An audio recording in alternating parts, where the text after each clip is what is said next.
दोस्तों, आज की कहानी है बहू रानी ऐसा क्या दे दिया तुम्हारे पिता ने जो इतना उछल रही हो। दोस्तों, कहानी शुरू करने से पहले अगर आपने चैनल को सब्सक्राइब नहीं किया हो तो कर लीजिए ताकि आपके पास पहुंच सके हर नया वीडियो।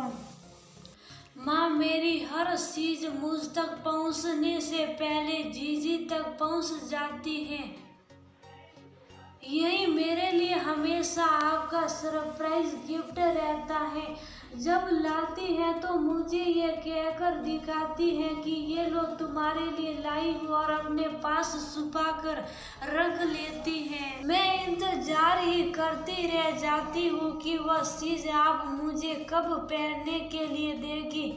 खैर वो आपकी चीज आप जो सही करे सही जिसे दे, लेकिन इस बार तो आपने हद ही कर दी। श्रुति ने पूछा, बहू यहाँ तो सब तुम्हारा ही है, अगर उसमें से थोड़ा बहुत बेटी को दे दिया तो घट थोड़ी ही जाएगा।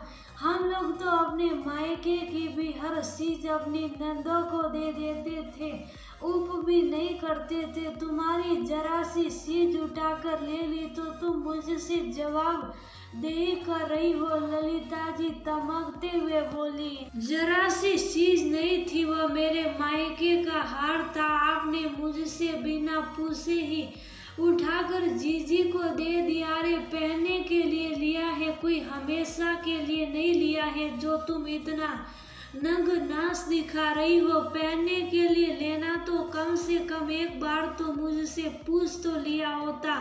आखिर मेरे मायके से मिले गहने थे, वैसे भी यहाँ का तो एक गहना भी आपने मुझे पहनने को नहीं दिया। जब भी देती है मायके से मिले गहने पहनने को देती है। अगर मेरे पिता ने मुझे गहने ना दिए होते तो आप तो मुझे कभी गहने पहनने को ही नहीं देती।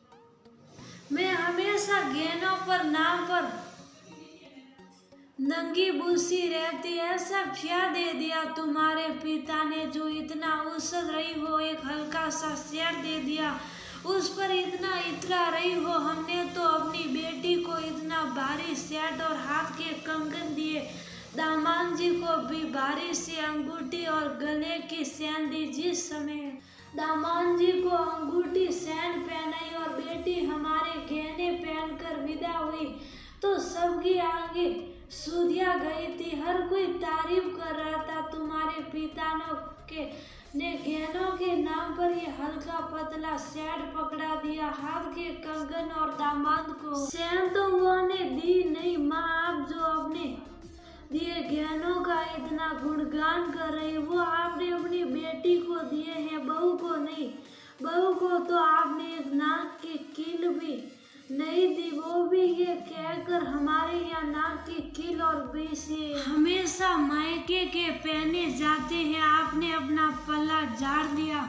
कम से कम जो बेटी के लिए लाई सबको दिखाया तो उसे दिया भी वही, लेकिन बहू को तो हमेशा धोखे में ही रखा। ये तुम्हारे लिए लाई कहकर हमेशा धोखे में रखा। दुनिया को दिखाने के लिए गहने उड़ाई गई, लौटकर कभी उनकी शक्ल भी नहीं देखी। मैंने तो खैर कभी उन गहनों को लेकर आपसे पूछताछ नहीं की, लेकिन आप ही अपनी तरफ से सुनाती रहती थी। वह तो ऐसे ही सजा दिए थे, लेकिन लिए हम बेटी के लिए खरीदे थे। 4 दिन बाद उसका ब्याह भी तो करना है, वो हमारे गहने हैं जिसे शायद तुम ये मत समझना कि तुम्हें सजा दिए तो तुम्हारे हो गए। तुम इस धोखे में मत रहना, तुम्हें सजाए तो तुम्हारे हो गए।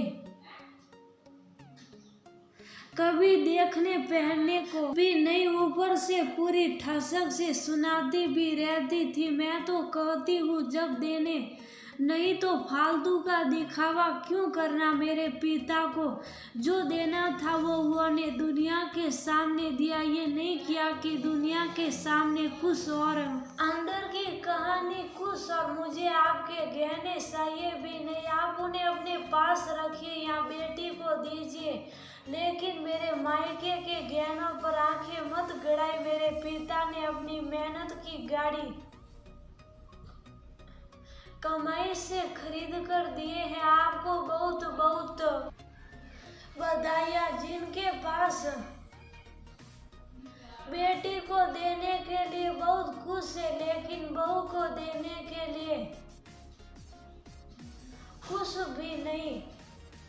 शुरू से अपनी बात कहकर चुप हो गई। सबके घरों में घर के बड़े ही गहनों का रख रखाव करते हैं, लेकिन इसका मतलब ये नहीं होता कि बहू को कभी पहनने को ही नहीं दिए जाते। एक समय था जब तुम इस घर में ब्याह कर आई थी। तुम्हें तो मायके से कुछ भी नहीं मिला था। जब माँ तुम्हें कुछ पहनने को नहीं देती तो तुम कैसे कुम्हला जाती थी, क्योंकि तुम्हें गहनों का बहुत शौक था, जिसे देखते हुए हमने धीरे धीरे करके तुम्हें इतने सारे गहने बनवा कर दिए हैं। तुम भले ही गहने मत दो, लेकिन जो उसके लिए खरीदे गए थे वो तो उसे दिया करो। पहनने के लिए, बेटी के लिए, इतना बड़ा दिल के लिए, बहू के लिए जरा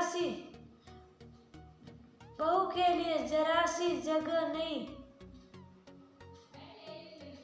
जब तुम बहू को अपनी किसी चीज में हिस्सा नहीं दोगी तो कल किस हक से उससे सेवा करवाओगी। उसका दिल तो तुम्हारी इन तुच्छ हरकतों से फट चुका होगा। ललिता जी के पति सुदर्शन जी पत्नी को समझाते हुए बोले,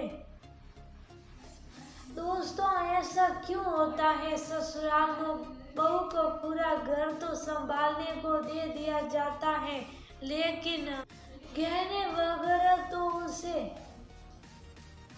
देखने को भी नहीं मिलते। सास इस तरह का व्यवहार करती है जैसे वह सब साथ लेकर आई थी।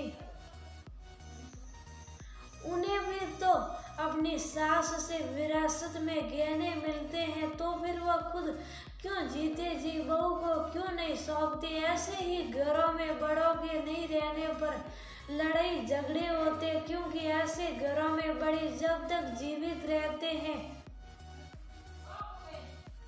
गहने अपने सीने से लगा कर रखते हैं। उनके न रहने पर जो पा जाता है वो दूसरे को देना ही नहीं चाहता।